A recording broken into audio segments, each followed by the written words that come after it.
10ನೇ class ಮುಗಿದ ಮೇಲೆನೆ ನಾವು ಓದನ್ನ ಬಿಟ್ಟು ಏನೋ ಒಂದು ಕೆಲ್ಸನೋ ಅಥವಾ ಸಣ್ಣ ಪುಟ್ಟ ಬಿಸ್ನೆಸ್ ಮಾಡ್ಬೇಕಿತ್ತು ಗುರು.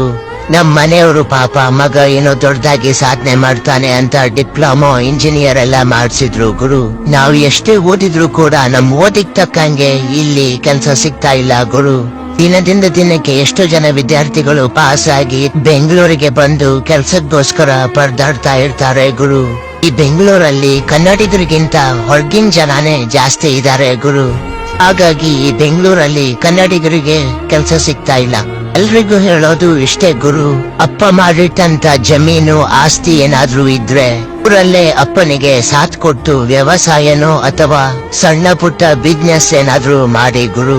ಅದ್ ಬಿಟ್ಟು ಈ ಬೆಂಗಳೂರಿಗೆ ಬಂದು ಸುಮ್ನೆ ಕಷ್ಟ ಪಡ್ಬೇಡಿ. ನನಗಂತೂ ಯಾವ್ದೇ ರೀತಿ ಅಂತ ಜಮೀನು ಇಲ್ಲ, ಆಸ್ತಿನೂ ಇಲ್ಲ ಗುರು. ಅದಕ್ಕೆ ಈ ಬೆಂಗಳೂರಿಗೆ ಬಂದು ಕೆಲ್ಸ ಮಾಡ್ಬೇಕಾಯ್ತು ಗುರು.